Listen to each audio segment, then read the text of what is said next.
Daily. Taste the Daily.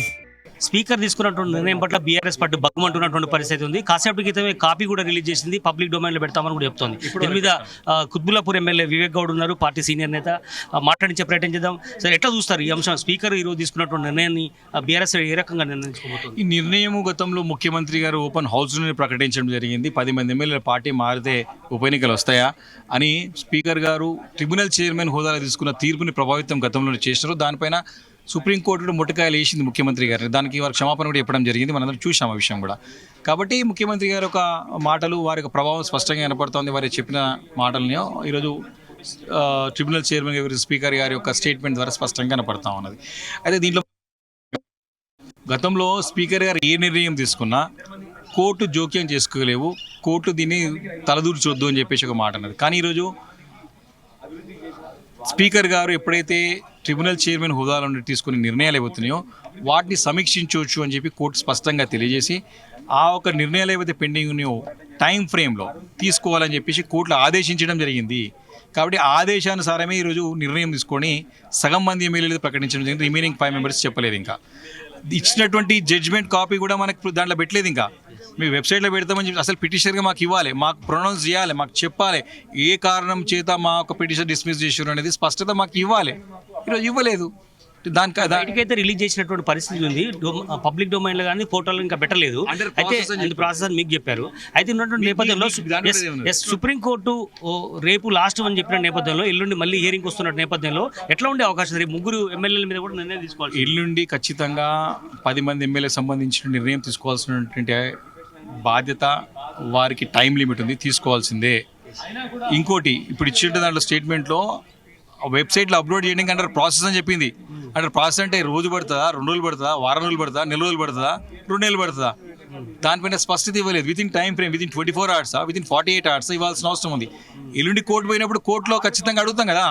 Contempt కోర్టులో ఉన్నప్పుడు నువ్వు ఏ బేసిస్ పైన మీరు రిజెక్ట్ చేస్తారు, ఏ బేసిస్ పైన పిటిషన్ రిజెక్ట్ అయింది, ఆధారాలు అన్నీ ఉన్నాయి కదా, ఏం ఆధారాలు లేవు, ఏం కన్సిడర్ తీసుకున్నావు, ఏం ఫాలోఅప్ తీసుకున్నావు, ఏ బేసిస్ పైన మీరు వారు శాసనసభ్యుడిగా కొనసాగించేటువంటి ఒక అర్హత ఉందని ఏ బేసిస్ పైన నిర్ణయం తీసుకున్నామని ఖచ్చితంగా అవన్నీ ప్రశ్నలు వస్తాయి కోర్టు ముందు. చట్టసభలు ఫైనల్గా నిర్ణయం ఉంటుంది. కోర్టుల కంటే కూడా చట్టసభలకు నిర్ణయం ఉంటుందని కూడా ప్రజాస్వామ్యంలో ఒక రూల్ ఉంది. దీన్ని ముఖ్యమంత్రి పదే చెప్తున్నారు. అందులో భాగంగానే ఇదంతా చూసుకోవచ్చా? ఎట్లా నిర్ణయం జరిగింది? దీనికి స్పష్టంగా నేను చెప్తా ఉన్నా, గతంలో ఇది మొదటిసారి కాదు, ఇప్పుడు మనకు చాలా దగ్గర జరుగుతామని గతంలో కూడా అయినాయి.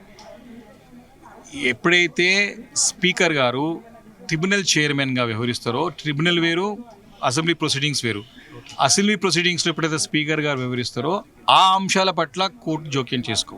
కానీ ఇదే స్పీకర్ గారు ఎప్పుడైతే ట్రిబ్యునల్గా చైర్మన్గా వ్యవహరిస్తారో అక్కడ తీసుకునే నిర్ణయాలు తప్పకుండా కోర్టులు సమీక్షించవచ్చు అని ఆల్రెడీ జడ్జిమెంట్ ఉన్నది.